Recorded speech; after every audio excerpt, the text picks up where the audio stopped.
It is so great to be here tonight. Welcome to the IGHL Foundation's 35th Anniversary Gala. My name is Ann Liguori. Thank you, Doug. And I have the pleasure of getting our program going this evening. It is so nice to see all of you tonight. Everybody's so dressed up. I'm very impressed. And all of us coming together for what will be just an incredible night. Tonight, we are celebrating IGHL's 35-year anniversary. Woo! It's remarkable. 35 years is a long time.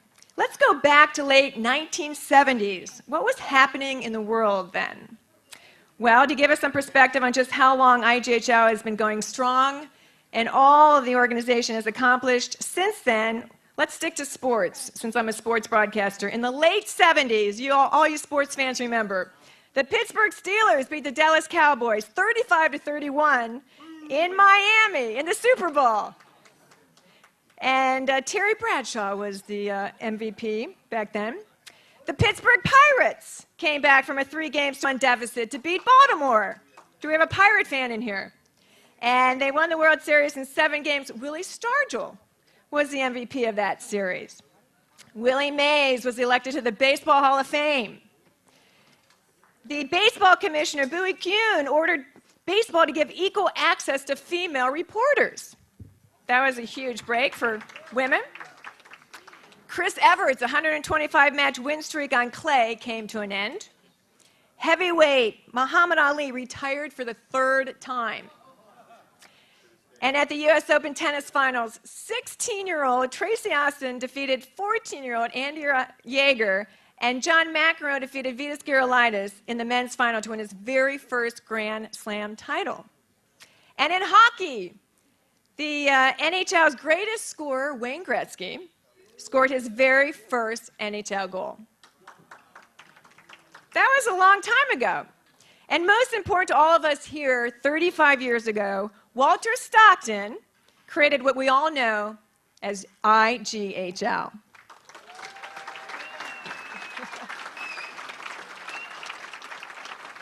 And as most of you know, during the past 35 years, IGHL has grown to include over 50 group homes in Suffolk County. They've hired over 1,500 employees and have become the biggest employer on the east end of Long Island. That's quite remarkable.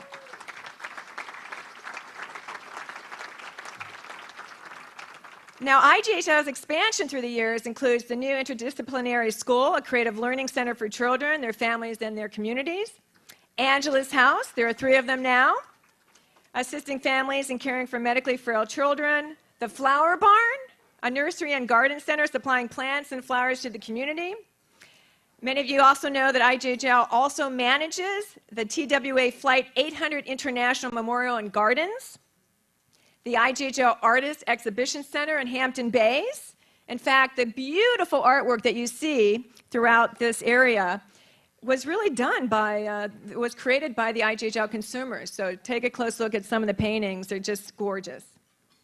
IGHL runs the award-winning Health is Wealth program for employees, a program that has benefited both the employees and the organization in so many invaluable ways. And actually, the program was recently written up in an excellent feature in Networking Magazine. And I want to thank our media partners, which include Networking Magazine, Hamptons Magazine, Hamptons.com, Long Island Pulse, Dance Papers, Newsday, WPPB 88.3 FM, MechanicPublicBroadcasting.org for their continued support in promoting the many fine programs and events that IGHL has become known for. And at this time, I'd also like to thank the McCann family and 1-800-Flowers for the gorgeous red roses. They are stunning. And I'd also like to thank the staff here at Flowerfield. You all do a great job, and the food's amazing. Yes, tonight is very special indeed. Our honoree, Lon Dober, is truly a Renaissance man. He hates it when I say that, but he's blushing at this very moment. It's just fun to make him blush. And you'll be hearing about his many talents and contributions later in the program. I had the pleasure of interviewing Lon this past weekend along with Chris Levy, war veteran and athlete, and IGHL's own Frank Lombardi on my sports interview show on WPPB 88.3 FM, and all the fine work we talked about that these three men are doing in assisting those with disabilities. I encourage all of you to stay after dinner as rock and roller Hall of Famer Dave Mason and his band are in the house. All you Dave Mason fans, I know you're in here. I know you're all familiar with the legendary Dave Mason, who has been entertaining audiences with his hit songs for more than 35 years. And you all know the songs, Feeling All Right, Only You Know and I Know, World in Changes, Shouldn't Have Took More Than You Gave, We Just Disagree, and many, many more. Dave and his band will be performing immediately following the program, so you'll want to stay and dance and party on. And speaking of dancing and partying on, an individual who never stops in his work with the developmentally disabled and so much more, the director of the IGHL Foundation, IGHL's very own Frank Lombardi. Frank? Good evening, everyone. I must apologize for the rain. This is the very first gala that we've had that it actually has rained. The late Jill McGinn used to say we should be wedding planners because we always pick the perfect day, so I apologize ahead of time.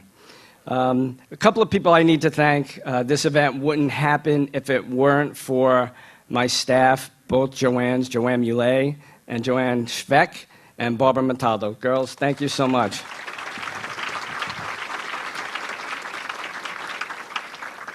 So 35 years ago, it was a very long time ago, and contrary to what most people think, I was not still in diapers. But what were you guys doing 35 years ago? I was just a young boy whose main objective in life was to play video games and play hockey. I didn't realize that just 3 miles from my house in Miller Place, there was a young entrepreneur that was changing people's lives forever.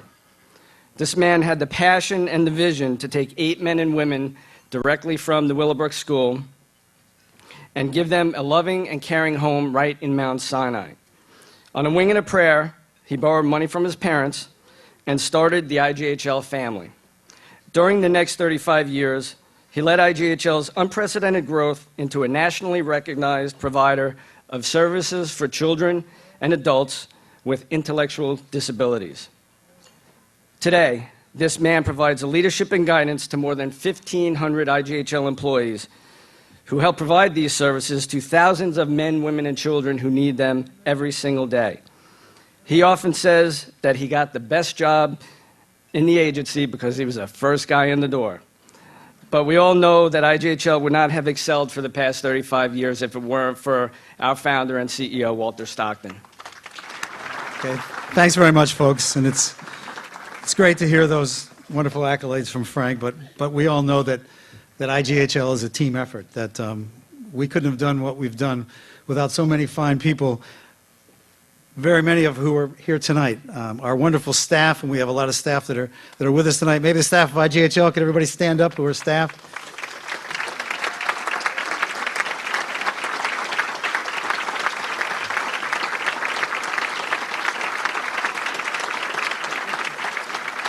And the wonderful families. I've been so blessed to meet so many great people who share their families with us and that have the confidence in us to have their loved ones spend their lives with us. And those families have taught me so much, and we are so proud to be associated with them.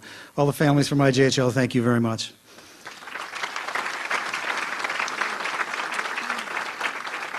And certainly to all our friends, you know, it's so gratifying to see so many of the same faces year after year. Some people are associated with us, some people who aren't, but just enjoy the evening and appreciate the cause that we do. And I want to thank all of you for continuing to do this, because it's so special to all of us.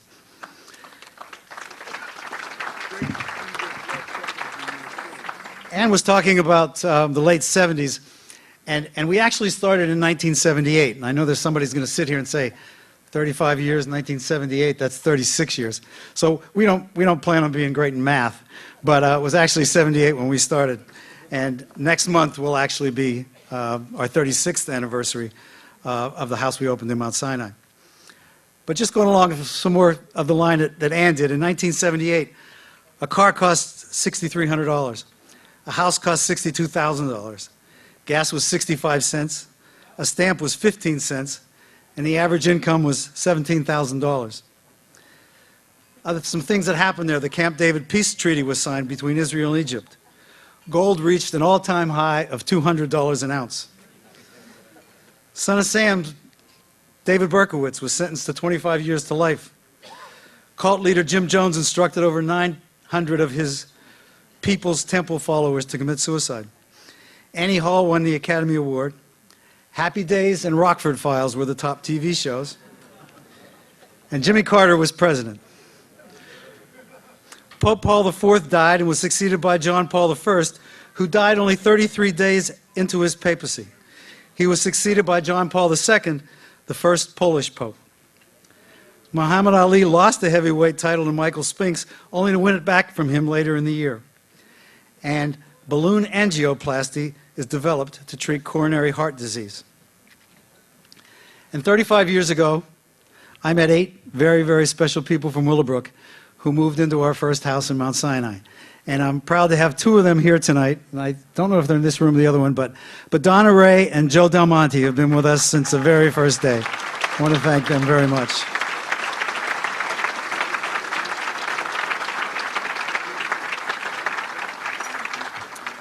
And I don't know how many of you are old Sherlock Holmes fans, but I happen to be one. And I saw a story about Sherlock Holmes story, and it was Sherlock Holmes and Dr. Watson go on a camping trip.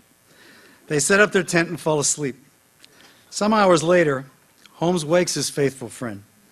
He says, "Watson, look up at the sky and tell me what you see." Watson replies, "I see millions of stars."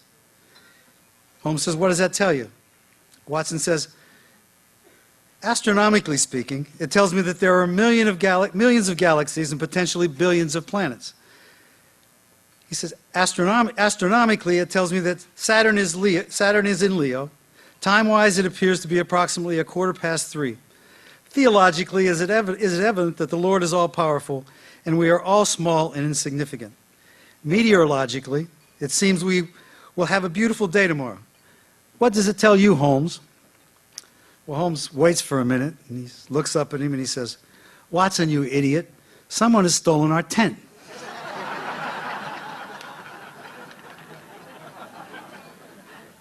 Well, I'm happy to say that when we took those 8 people from Willowbrook, when we first teamed up with them, we were lucky enough to have a tent for them.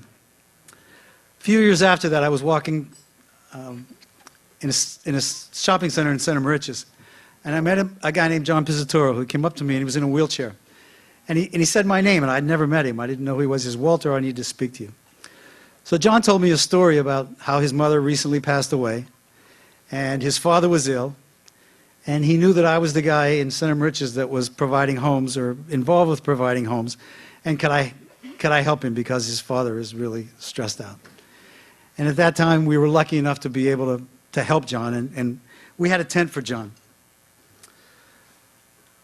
A few years later, in one of our day programs at East Moriches at the time, there was a gentleman named Teddy Baker. He used to commute all the way from East Hampton to East Moriches to come to day program. And he loved that program. He loved doing it. He was so close with his parents. And Teddy's father had passed away, and his mother was elderly, and the family wanted the mother to move into an adult home. And Teddy realized that, his sisters, he had a number of sisters, and he says, "My sisters have their own lives." And he says, "I need to have my own life." He says, do you think I could get a group home?" And Teddy in 1985, he moved into our home in Middle Island and lived there until last year when he passed away. And at that time, we were lucky enough to have a tent for Teddy. There's another group of people here tonight, and I really want to mention them because they're so special that we've been together, this group of people and I have been together for 45 years.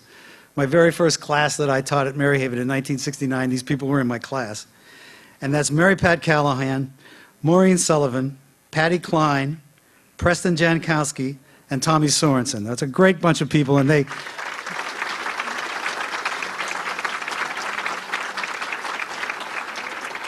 They now live in many of our group homes, and they're great friends of mine, and I just needed to mention their names because they are also special to IGHL. We've got a group of new people that have joined us, new children actually, that have joined us this past year. Right up the road from here on Stony Brook Road, we opened Angela's 3, and Angela's 3 is for children who are medically frail, and a lot of them are on vents. They're vent-dependent children. And some of these kids have never had a bedroom because they always lived in a hospital. They never knew what a living room was. They could only leave the house in an ambulette. And 2 of them are here tonight. They're in the other room. That's Ella and Turin. And they're so special kids, and we're so happy to have them in our family. And now they can do things like this. They go out, they participate like everybody else. And we had a tent for them. Unfortunately, what's happening today is that they're taking our tents away. And I hate to say something negative because for all the years we've been having these 5- and 10-year anniversaries, we celebrated the past, but we had such high hopes for the future, and we were always able to realize that. But times are changing, and administrations are changing, and it seems like this federal government has a lot more to say about programs that are run in New York than New Yorkers do. And just to demonstrate that, we haven't had an increase in any of our money for 5 years. And each year they've been cutting us and cutting us and cutting us. So it's very difficult to understand why we're going down the path that we're going. And sometimes I think, you've been around for a long time, maybe this thing's passed you by, and that you need to take a look at this new stuff, because there are new things that they want to do. And there are things that we will get involved in.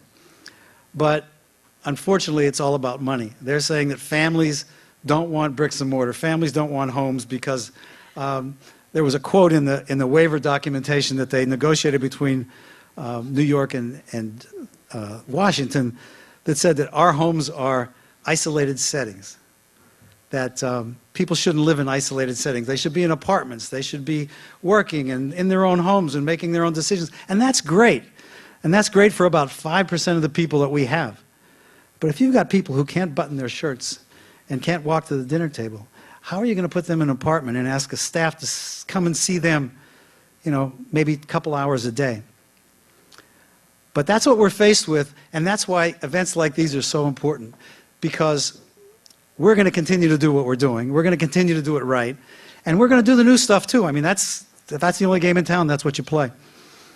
But it's tough to hear.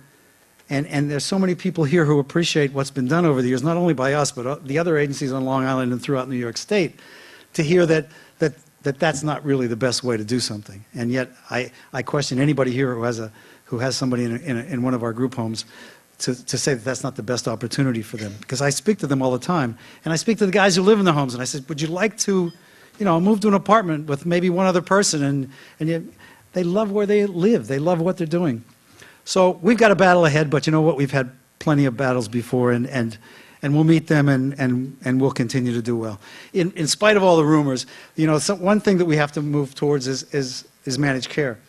And managed care is probably not a bad thing because there is so much abuse in the regulations in terms of how much medical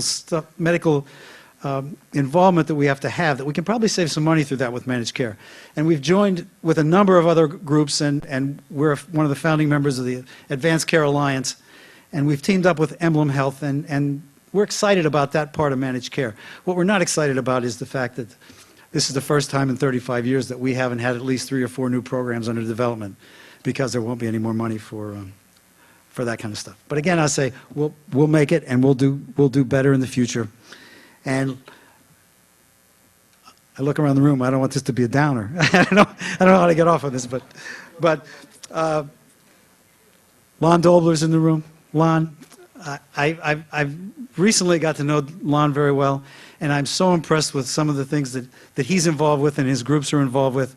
I have a very good friend upstate, Pat Dollard, who runs the Center for Discovery in Sullivan County, and Pat told me the kinds of things that Lon was doing all the way up in Sullivan County, and we got to meet Lon. He says, I want to do something on Long Island, but I didn't know who to do it with. And Lionel, I'm glad you chose us, and thank you for being involved, and thank you so much.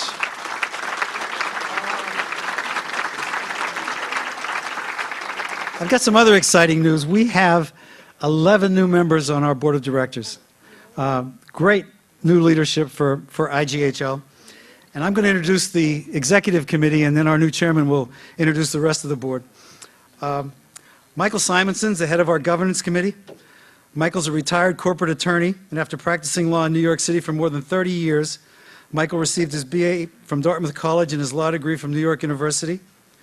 Michael has served in numerous boards during his tenure, including UCP National, AHRC of New York City, UCP Suffolk, and DDI, to name a few. Michael and his wife Beth joined the IGHL family in 2004 when their son Charlie moved into Harpo's house in Hampton Bays. Michael joined the IGHL Board of Directors in November 2013 and was elected chairman of the Governance Committee. Chris McCann, who's our vice president. I think most people in this room know Chris. He's been president of 1-800-Flowers.com since September 2000. Chris served as the president of the Consumer Floral Group since June 2010. He's responsible for overseeing operations of its telecenters and franchise stores and for its interactive services division. From 1988 to September 2000, he served as senior vice president for 1-800-Flowers. He was its president also. He serves as director of 1-800-Flowers.com, Inc., and prior to his association with 1-800-Flowers, he served as president of Flora Plenty. Janet Fernandez is a certified public accountant, a certified divorce financial analyst, and a chartered global management accountant. She specialized as a fully dedicated nonprofit auditor with a large accounting firm before starting her own CPA firm. Janet is a member of the American Institute of Certified Public Accountants, the New York State Society of Certified Public Accountants, and the Institute for Divorce Financial Analysis. She received her bachelor's and master's degrees in accounting from Long Island University, graduating summa cum laude. Janet joined the board in November of 2013.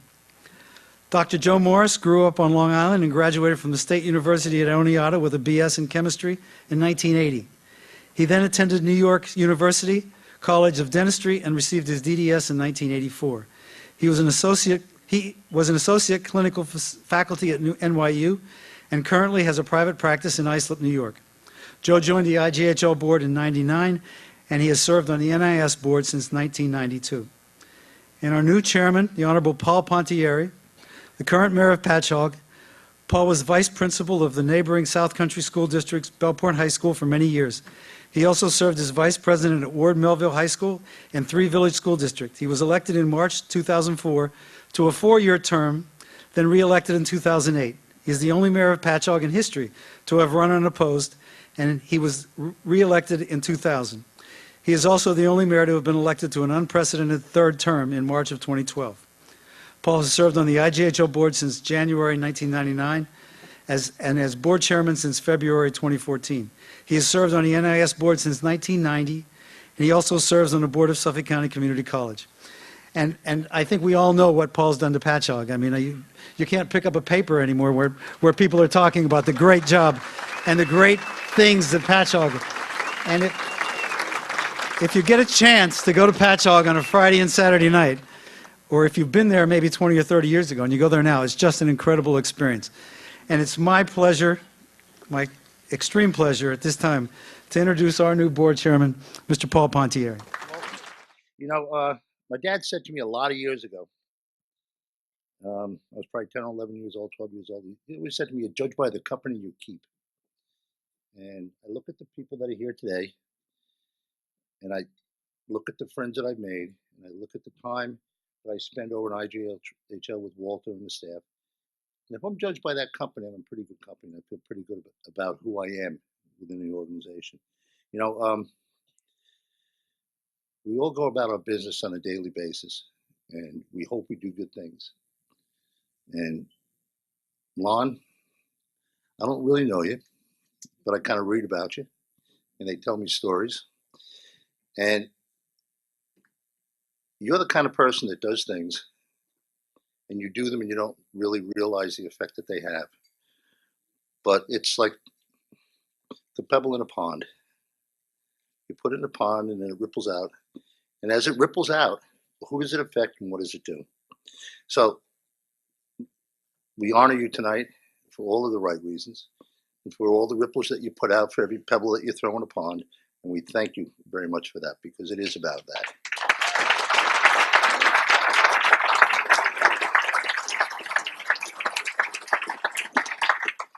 You know, Walter indicated that we have a number of new board members.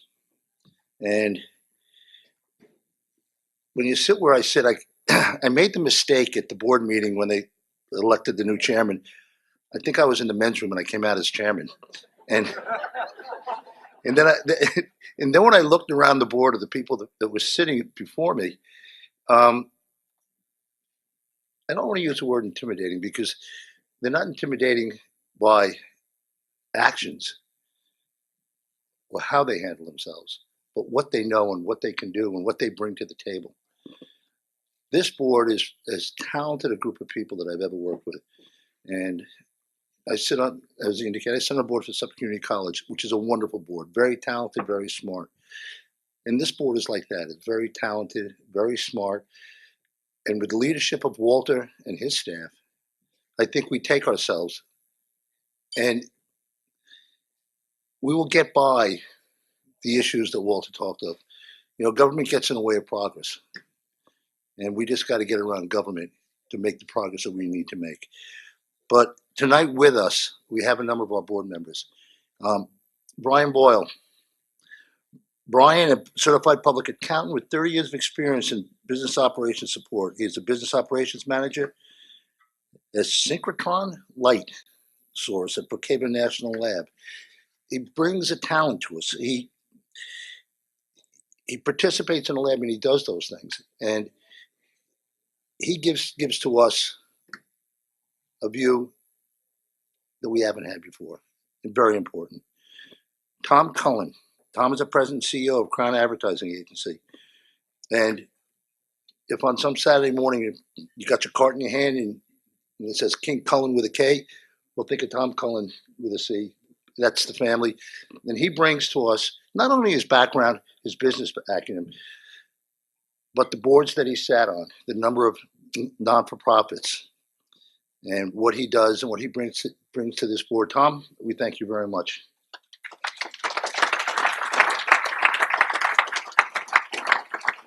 And a new member who's really hasn't attended a board meeting yet, but comes highly recommended. I met him this evening for the first time, John Fallon.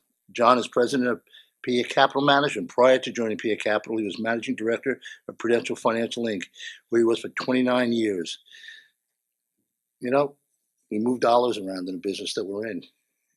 And how we spend them and how we manage the money we have and how we do the things we do becomes extremely important. So that kind of talent, that financial background, helps us make decisions that we're going to have to make, which are going to be more than difficult. And another young lady that I've met one other time, but really met her tonight, Nella Hahn. Nella Hahn is a New York State licensed social worker who is certified in gerontology. What is it? Where are you, Nella? Yeah, I know it's a long word, but it starts with a G and ends with a Y. And there's an ology in the middle of it. As well as bioethics and medical humanities, and it's currently a candidate at the Suffolk Institute of Psychotherapy and Psychoanalysis. That's what I need. So you will sit next to me. Joe Morris, move over a seat.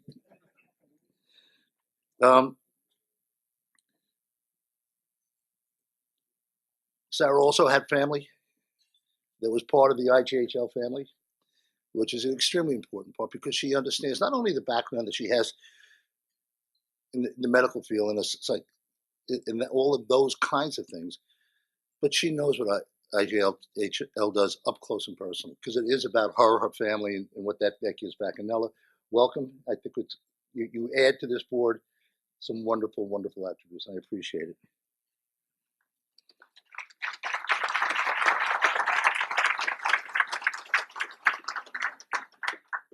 Donna LeDuc is Vice President of Accounting and Human Resources at a family-owned business started in 1991, the DuCal Corporation. Again, we're a $70+ million organization, but you run on a margin that are nickels and dimes.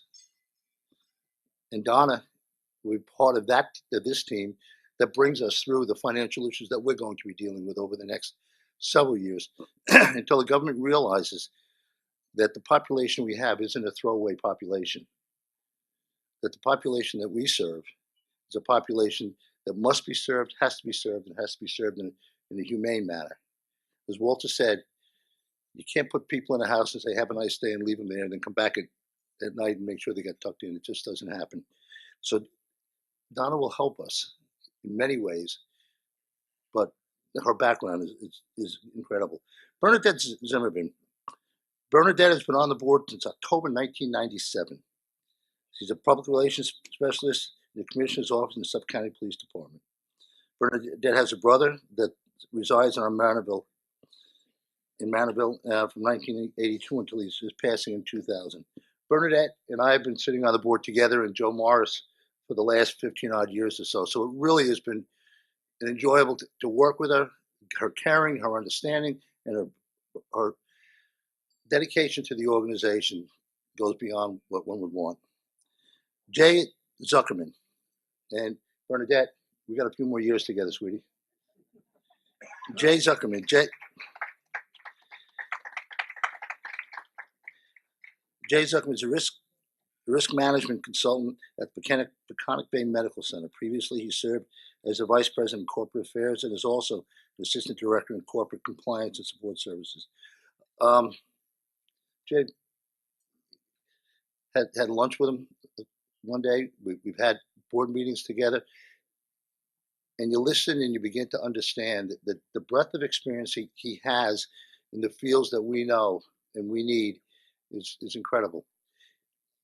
He brings to the board things that other of us don't have.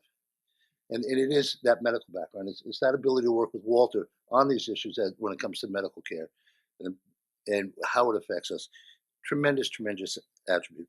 I'm the fortunate one because I get to sit there and work with this talented group of people. And whether it's the administration of IGHL or the board that I work with, I'm the fortunate one. I started in Walter said 1990, but it was actually 1986. I was in the Patrick Lions Club, and I went up to the new interdisciplinary school, and it was at that time was on Scouting Boulevard, off Post Black Road, with a little piece of equipment. I walked in and never left.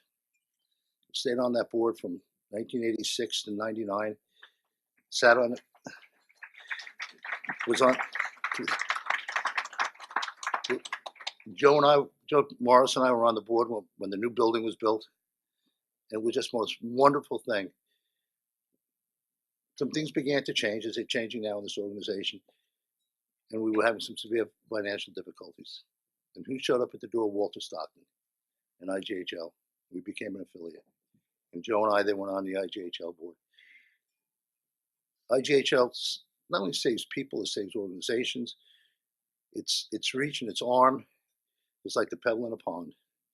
Walter throws a pebble in a pond and it changes things that beyond what he believes they do. So I thank you again all for coming this evening. I thank the very talented board that I will have this opportunity to work with. And most of all, I thank the administration and Walter Stockton and all that goes along with it. Thank you very much. All right, so we only have another hour and a half of the program left. Thanks, Paul. All right, I guess we have to get to Lon at some point. No, we don't? All right, have a good night, Lon. A lot of people here that are here to support Lon. I know in the program you guys can read all about Lon and his accomplishments, so I'm not going to read down the laundry list. But I'm certain that you guys will all agree that Lon is very deserving to be recognized tonight with the work that he's been doing.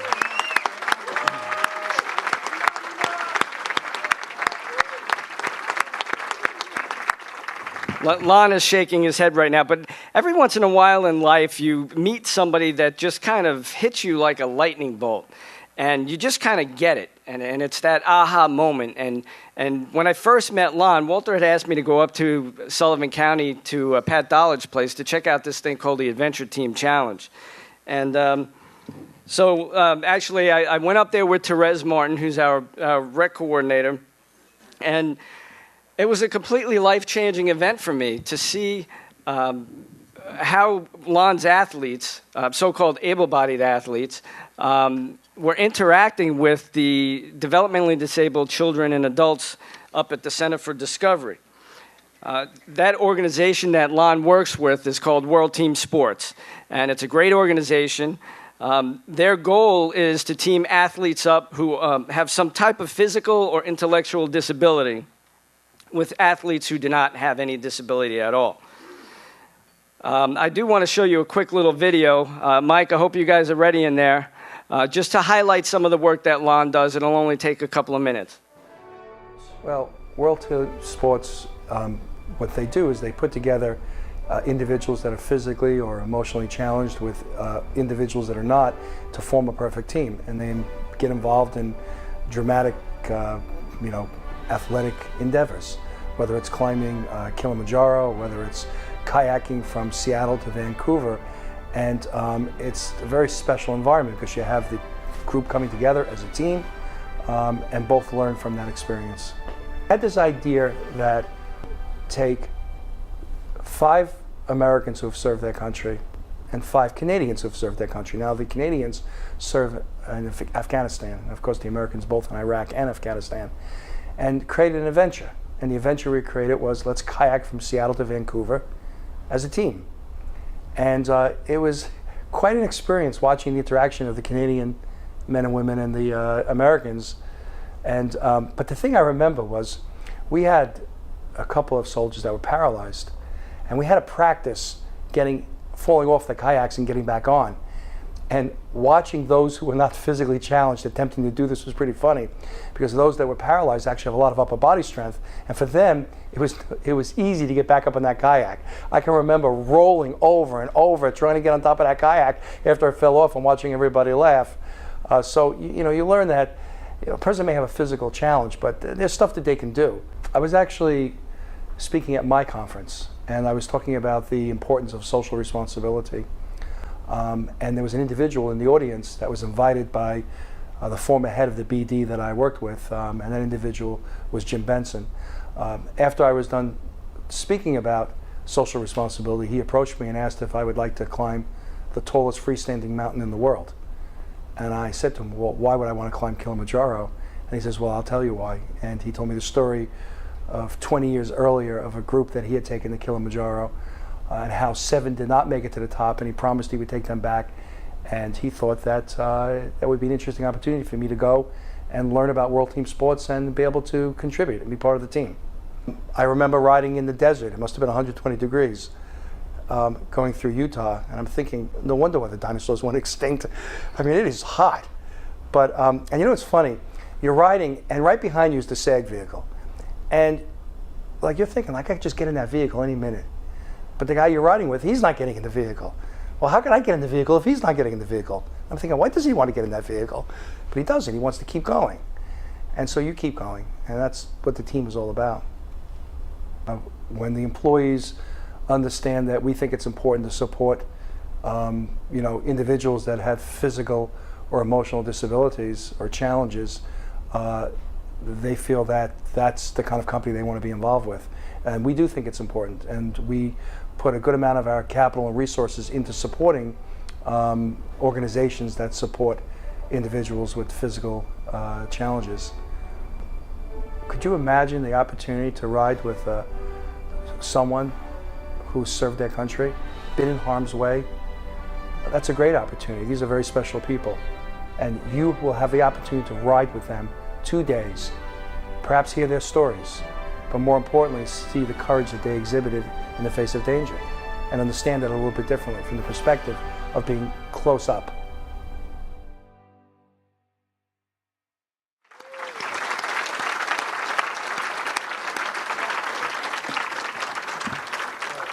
I actually had the pleasure of accompanying Lon and his American portfolio team on the Face of America ride. You guys are here. Guys, stand up. Be recognized. What a ride.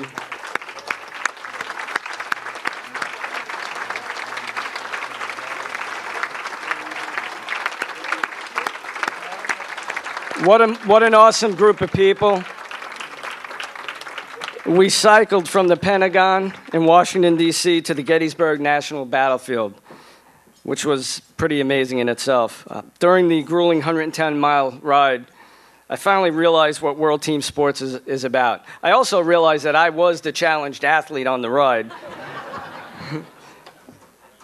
So, it was an amazing experience, and I am happy to announce that this August, Lon and World Team Sports will be sponsoring an event, a kayaking event, that's going to be called the Coastal Team Challenge. We will be kayaking 24 miles from West Hampton. We're going to take 10 IGHL consumers with some IGHL staff and World Team athletes, and we're going to kayak into Patchogue. We're going to end at the Dublin deck, where we will be greeted by our very own Paul Pontieri. Sitting on the dock.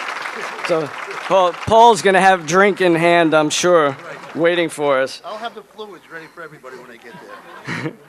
So without further ado, I really do want to welcome a true Renaissance man who has committed himself to inspiring others to highlight their abilities and achieve great things. He's a man who inspires people to believe in themselves and that they can prevail even under the most difficult of hardships.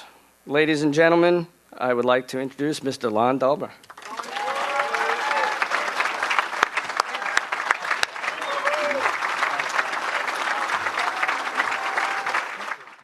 Okay, there we go. Well, Frank, thank you. Thank you for those kind words. Walter, thank you for the honor. It's an honor to be involved with your organization. I look forward to the event, and thank you. It's funny, I hear being described as a Renaissance man, and I really just feel much more like a facilitator, and that's really my natural talent. I'm very good at convincing people to do things. I'm damn good at that. And some of you in the room know how good I am. I can talk you into kayaking, climbing mountains, doing all sorts of things. And that's really my main skill, and I've been good at it. But if you're not willing to do those things, if you're not willing to climb mountains and bike and do all these things that we do together as a team, then it doesn't happen. So really, it's not about me, it's about you. And I thank you for the work that you do, because nothing that I do will happen if you're not willing to get on that bike, get in that kayak, put on those climbing boots, and do those adventures. So I thank you. Now, could you imagine a world where the first thing you notice when you meet somebody is not how they're different? Imagine the world that would be. That you see somebody that's in a wheelchair and you don't notice the wheelchair. That's not is not the first thing that you see. Imagine you meet someone who does not have a leg or is missing an arm, but it's not the first thing you see. Now, I've made many friends in these events, and I've learned about that. Chris Levy. Chris served in Iraq and Afghanistan. He lost both of his legs above the knees. But Chris, when I think about you, I don't vision you without your legs. I got to tell you, I vision you as I know you as a person, which is unbelievable. I think about you and all the things you do. I think about our adventures. I think about the things we've done together. I think of the change you've made in me. George Taborski. George was paralyzed in an accident. And George, I know this sounds crazy, but when I think of you, I don't think of you in a wheelchair. I don't. I think of you as somebody I love, somebody that I have a great affection for. You say that I've changed your life, you've changed my life. And I don't see you in that wheelchair. Larry Gunter. Larry served in the USS Air Force, retired. Larry's blind. I met Larry we sponsored a ride of soldiers that rode from San Francisco to Virginia Beach. And I unfortunately picked a ride 600 miles from Salt Lake City to Denver. I don't know why I picked that section of the ride, but that's what I picked. I must have been out of my mind, and I had the opportunity to ride with Larry, who rode with a navigator on a tandem bike. And again, Larry, I don't think of you as being blind. I don't see that. That's not how I see you. Now, your good friend Bob, he doesn't see you that way either, and that's why he walked you into that plate glass door just a minute ago. Come on, Bob, you got to be more careful about that. But imagine that world. Now, I had the opportunity to get involved in that world, yes, when I met Jim Benson. And by the way, I have to tell you, that kayak trip, do you know that we were supposed to meet Canadian officials at the border? But you know, it's hard to find the border when you're kayaking in Puget Sound. So we ended up 10 miles in Canada. We get to this town, we get off on the pier, and I call the officials because they're not there. And they go, "Where are you?" I said, "Well, okay, I'm in this town." And they go, "You're in the country illegally. You've gone 10 miles into Canada. You have to come out." I said, "What do you mean I got to come out? I'm not kayaking back 10 miles." I said, "You got to come here." They said, "You must leave the country immediately." Now, meanwhile, I'm like, "Are you kidding? I'm not going to do it." They said, "You are an undocumented alien." I'm thinking to myself, me and the five American soldiers I'm with were on. So the Canadian soldiers thought this was hysterical. Meanwhile, this guy's hassling me, and their Canadian Air Force is flying over us, dipping their wings at their soldiers and at the Americans. But I'm hassling with a bureaucrat. So, but you know something? I said, "I'm not going back." He says, "We'll see if you get out of the country." I got out of the country. But also, I want to mention, by the way, we're very fortunate to have our executive director, Van Brinson from World Team Sports, is with us. Hey, Van. Now, Van is a Marine. And, you know, he's always a Marine. When you're a Marine, you stay a Marine. We have Frank Tausches is a Marine who's with us.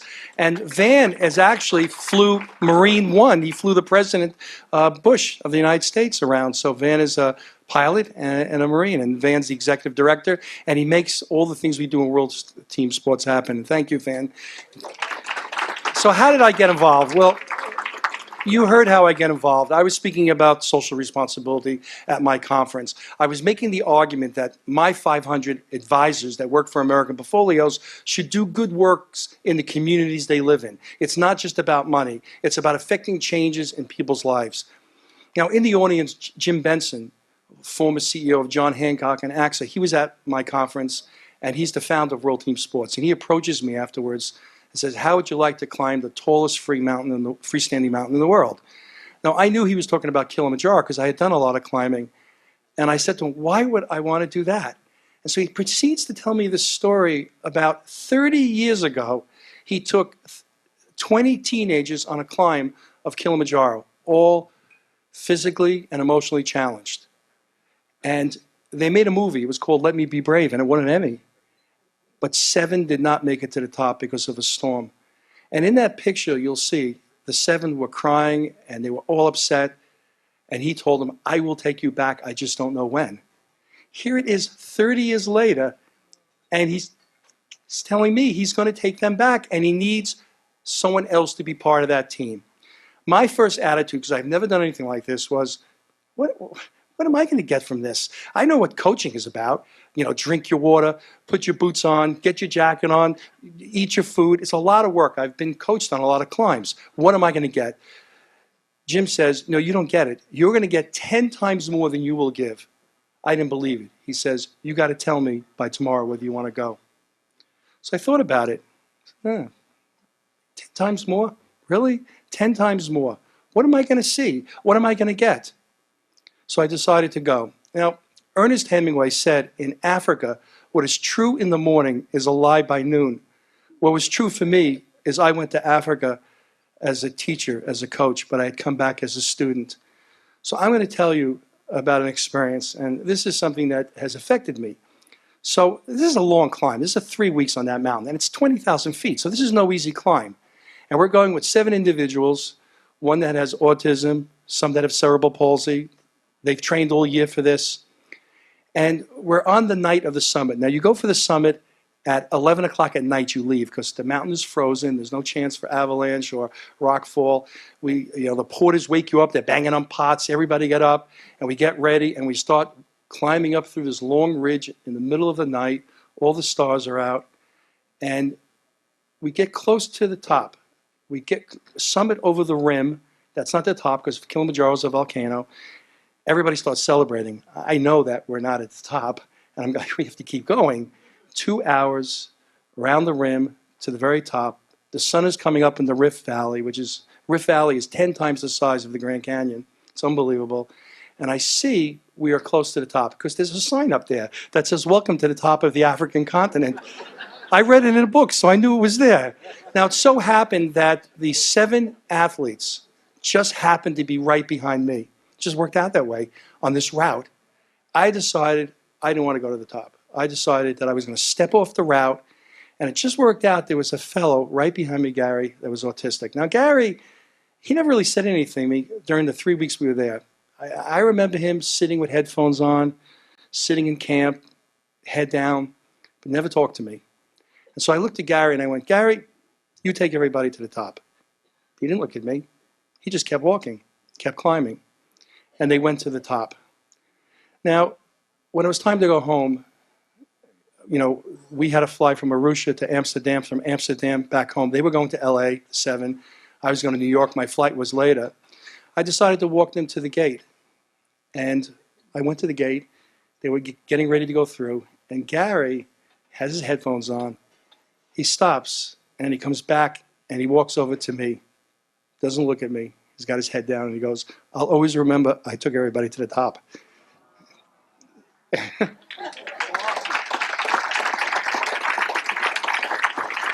Now,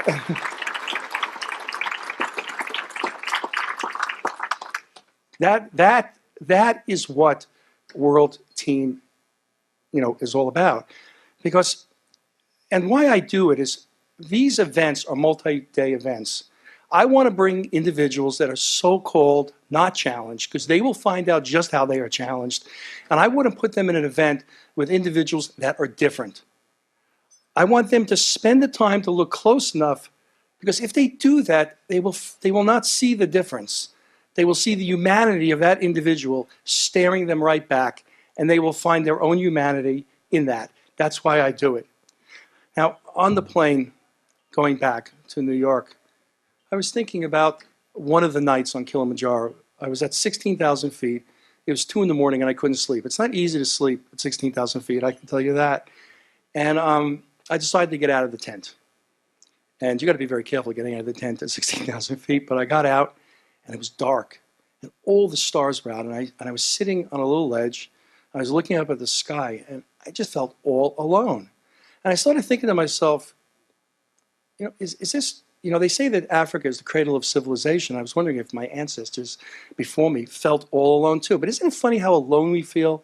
And I'm surrounded by all these, 40 porters, all the athletes. Why do people feel so alone? And I look up and I think, it's a possibility. We may be all there is in this whole universe, but we feel so alone. We notice our differences so much when we may be all we have. And you know something? I thought about that. And I went back into my tent, and I fell asleep quickly with dreams of climbing closer to the stars. Thank you.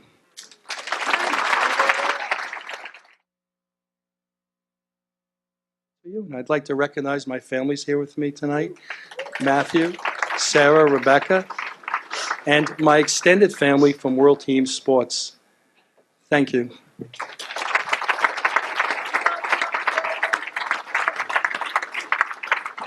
Come on, boys. Thanks, Lon. Incredible stories. I don't see George in a wheelchair either. I see George flying past me at 45 miles an hour on his bike when I'm doing 4. Working with Lon and his team has been extremely rewarding for me personally, but there are 2 men in particular, and I'm not looking over towards my wife because of this. Let's see if I make it through this. These guys are both so-called disabled veterans. They actually inspired the formation of a group of IGHL veterans to get together to do something in return for other vets. These guys behind me are all military veterans that have served this country and IGHL with great distinction and dedication, and I do want to thank them for their military service. This group was formed with the goal of recognizing the accomplishments of other veterans who give back to their communities and inspire others to achieve what may seem impossible despite all odds. This year, we would like to recognize 2 very special veterans who have overcome their challenges to touch the lives of children and adults who are intellectually disabled. The first recipient of the IGHL Outstanding Veterans Award joined the United States Air Force way back in 1985. He served as a crew chief on the C-130 Hercules and traveled extensively throughout Europe, Africa, and Central America. In September of 1994, he was told that he was going blind. There was nothing anybody could do because there was not a cure for the disease that he had. He is completely blind. He was married and had 2 small boys at the time, and their family faced a future filled with uncertainty and doubt. But the one thing that was certain was that he made the choice to be strong, a strong role model for his 2 sons. The path in life he chose was one that brought him to all 3 Olympic training facilities. He has kayaked the Yellowstone River through Class 3 rapids. He has skied the slopes of Vail, and he has summited the highest peak in the Catskills during an adventure team challenge, of which I got to follow him and look at his butt the entire way. He was also part of a 17-person team who biked coast to coast in 2012, and most recently joined us in completing the 110-mile Face of America ride. He is currently preparing to bike ride from Ottawa to Washington, D.C. with Canadian and American veterans, and is also training to compete in his very first Ironman triathlon. It is my pleasure to introduce a truly remarkable man, my friend, Larry Gunther.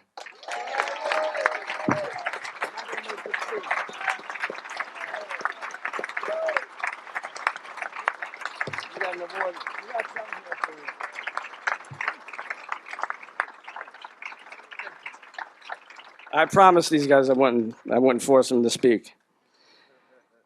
This next one's a tough one for me.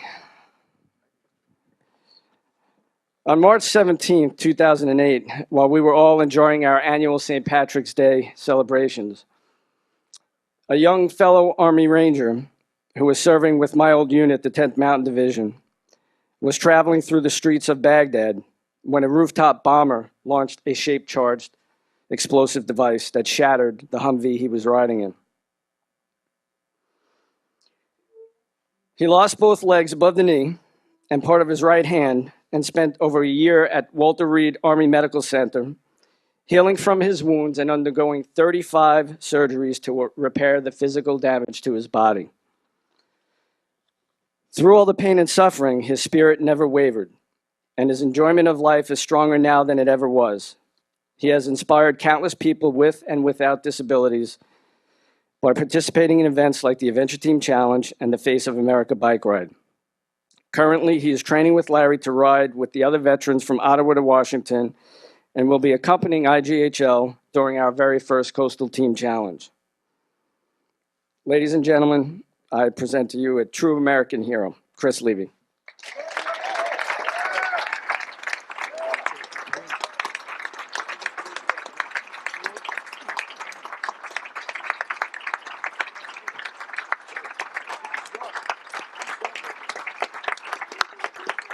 I cannot tell you how much these 2 gentlemen have accomplished in their lifetimes and have inspired so many people to do great things. And it's just an honor to be sitting in the same room with you 2 guys. Thank you. Larry, you want to come down? Wow, I told you it was going to be a special evening. Woo! Frank, great job. Walter, Lon, congratulations. Chris, Larry, all you guys just are so inspirational, and what a night. What a wonderful, wonderful night. See, IGHL is so much about so many things. It's just so wonderful to be a part of this family. All right. Are you guys ready to rock and roll a little bit? Woo! As most of you know, Dave Mason is a living rock legend. Dave Mason's career spans several important rock eras and encompasses his work as a producer, a performer, songwriter, and consummate guitarist. In 2004, Dave was inducted into the Rock and Roll Hall of Fame for his work with a groundbreaking group called Traffic. Yes. We're thrilled to have Dave join us tonight. He's been on tour all over the world, very hectic schedule indeed. And tonight we have the opportunity to see the Dave Mason Traffic Jam World Tour, 1967 to 2014, live and in color, right in this very intimate venue. All right, let me introduce, while they're getting set up, let me introduce the band. We have Alvino Bennett, the drummer. Alvino has played with Stevie Wonder, Slash from Guns N' Roses, Kenny Loggins, Johnny Sambatero, rhythm guitarist and vocals, formerly of the band Firefall. Anthony Patler, keyboard and keyboard bass, sings lead and background vocals. He was with Chaka Khan. And of course, you all know Dave Mason, Jimi Hendrix he's worked with, the Beatles he's worked with, Rolling Stone. He was a member of Fleetwood Mac, and now in his 50th year performing. He's one of the original members of Traffic, and he is back on the top 40 classic rock charts with the song How Do I Get to Heaven? Ladies and gentlemen, Dave Mason and his band will be performing in the next room. You're more than welcome to go into that room or watch them on screen, but we're so pleased that they're here. So enjoy Dave Mason, and thanks so much for coming, and thanks so much for being part of the IGHL family.